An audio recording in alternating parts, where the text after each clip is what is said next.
All right, welcome back to Dale Kramer's Custom Cars. This is the second video, maybe even the third video of the brakes.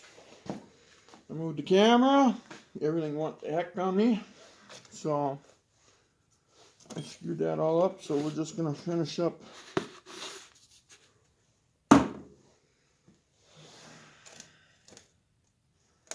He said nothing can be easy, and that's true.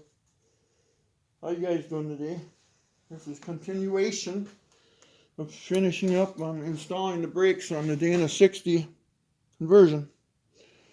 So let's get you guys in a better position here. Maybe I'll screw it up again, huh? No, maybe not. All right.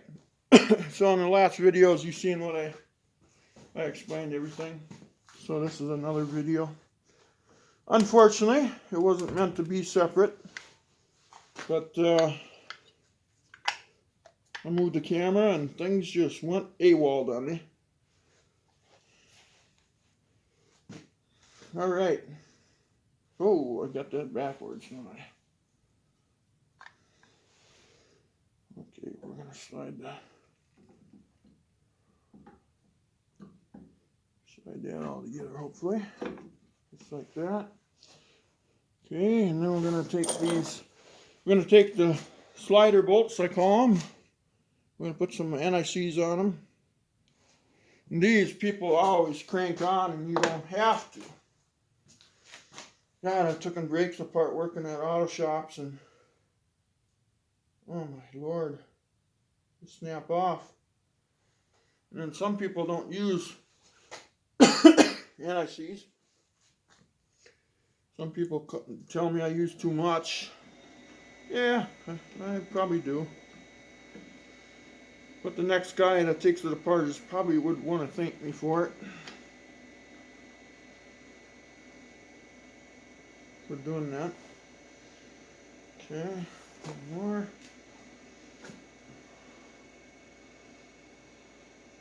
In the last video I explained that we had some issues.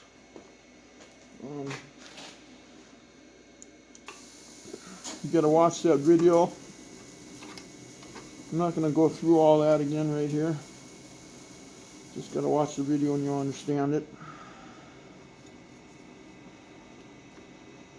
Why are these?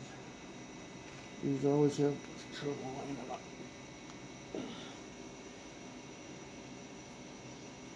Okay.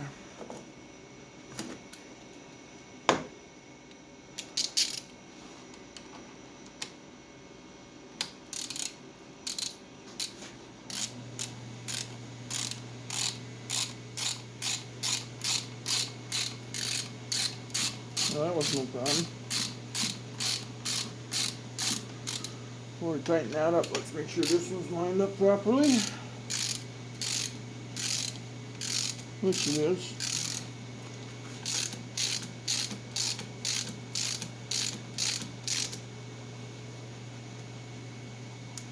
There we go.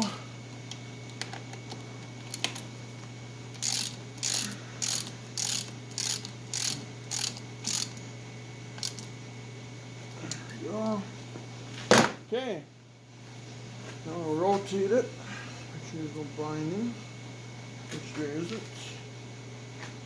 That's good.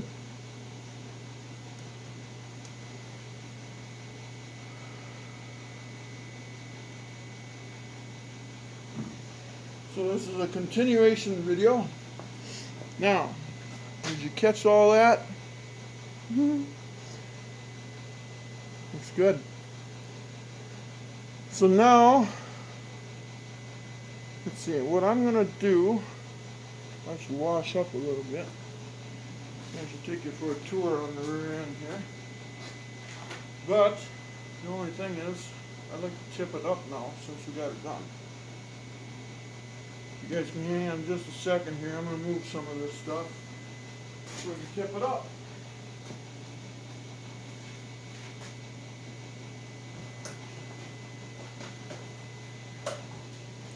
This one is the way. Why move it twice? actually work smarter, not harder.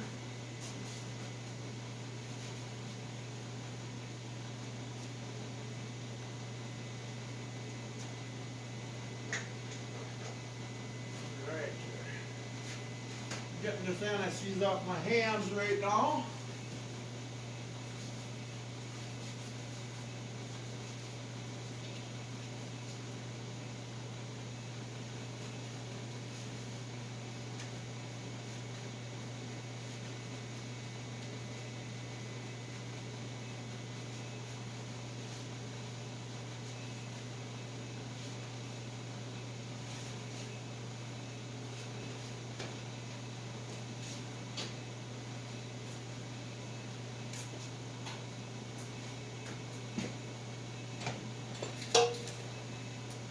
I gotta move some of this stuff.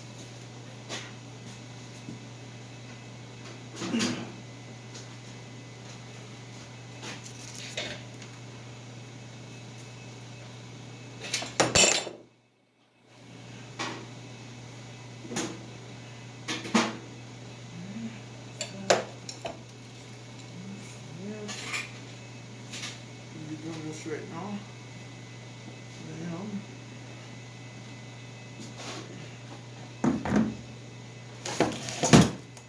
Take you guys on a tour of the rear end here because we are now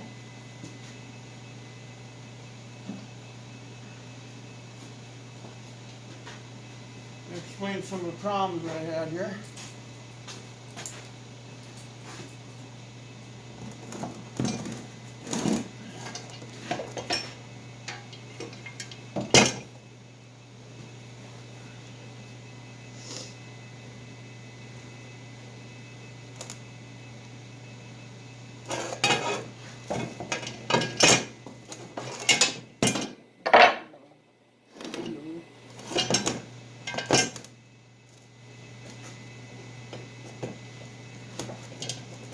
Hold on there, guys. You can see I'm ready for you here.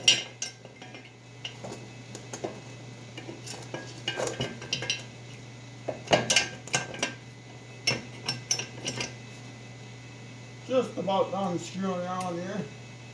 I'm winning the battle. Slow but sure. Okay, there. You're officially tipped up in a sort of a fashion way it would be in the car. Okay, now I want to take you for a small tour. Both sides are the same, so I'm going to show you this side. The other side is the same. Alright. How are we going to do this? This is going to be fun. Okay. Yeah, I got that ran over by the, there we go.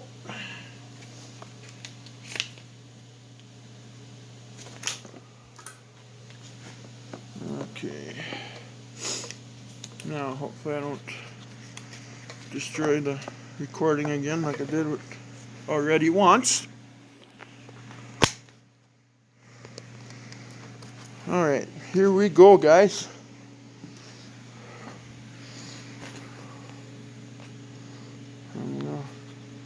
You know, they got to put the buttons right where you got to grab the darn thing.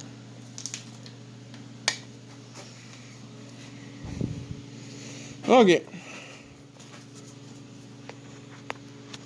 Okay, are we ready to explain things? No, we're not. As usual.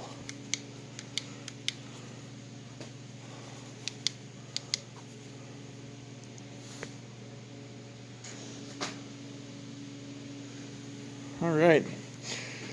Okay. First of all, now that I tipped it up, it's hard to see.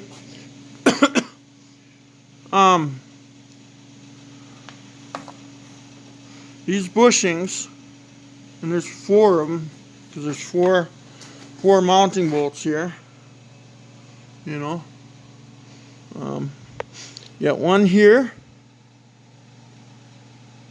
See, and I had to reverse that because what happens is the brake line, like my finger is the brake line, gets mounted to this tab and actually runs this way So now if you got the shank here coming out, that's why that bolt had to be reversed and shortened. I had to put a different bolt in there, so I put a grade 8 shorter bolt in there. Because the brake line gets mounted to this. And you can see that the machined area comes off this way. God, this is so hard to see. Now I tipped the rear end up. I screwed that all up. And I constantly having stuff in my way here. But yeah, you can kind of see where that, like,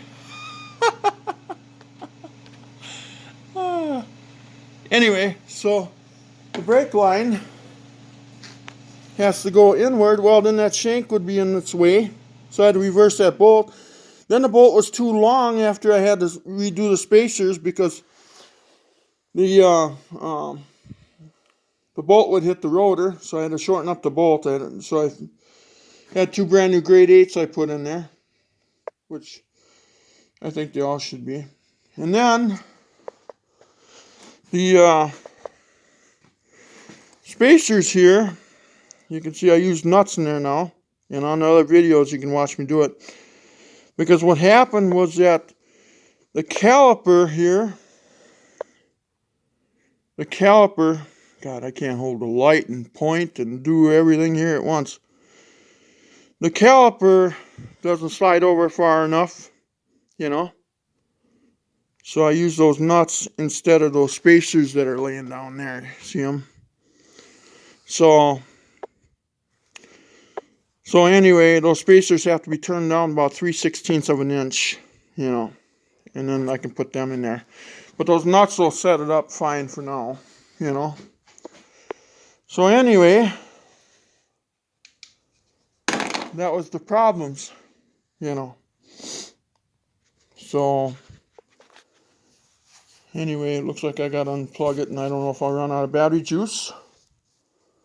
Let's see what we got going here. I should have charged this thing up before I even tried to record. Well, we're at 26%, so I can explain fast. This will make it a lot easier.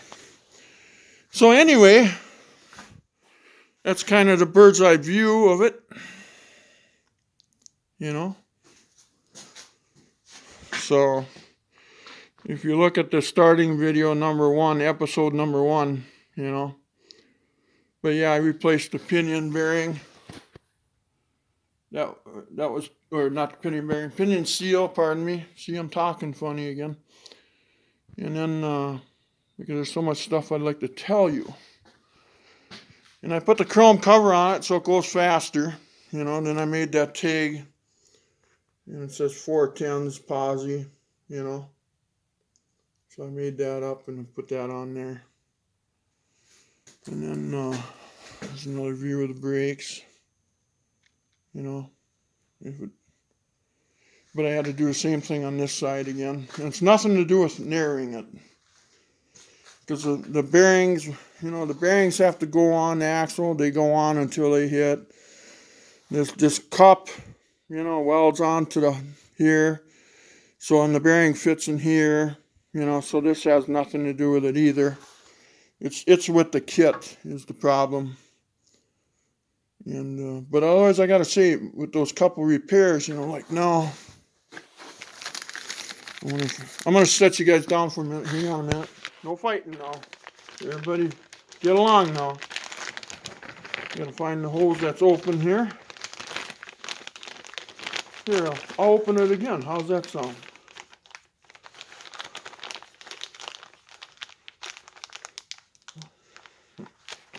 Get it out. Which one is it? I didn't realize it was that hard to do. Oh my God, the plastic. What kind of plastic they use there? It's fighting me and it's winning. Hold tight, guys. Hold tight. I'm fighting right now with the plastic. I'm going to get it out of the bag to show you guys this. Alright, I'm back. Anyway, you know, it's a banjo. So now the banjo, you know what I'm going to do? Hang on, I'm going to set this phone down again.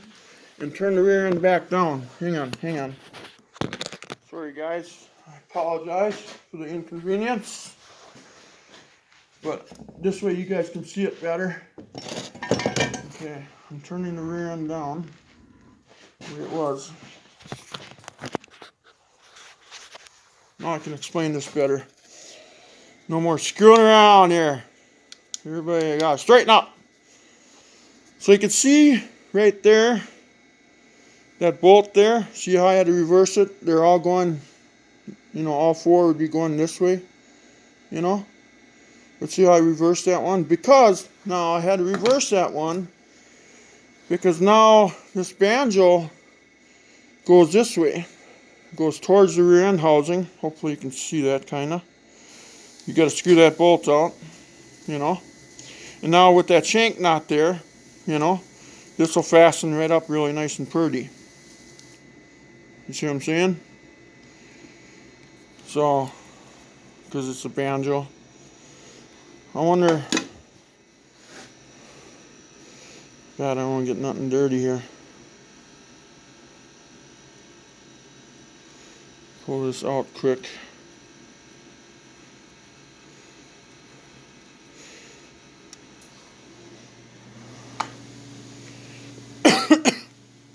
See that now? You see how that machine there goes down this way? So what does that tell you? And this is all raised, That tells me that the banjo, seeing it's crooked like that, you see that? So it's made to go on just like that, see? Now if that shank was there, and that bolt, you see that would be a problem? You see that?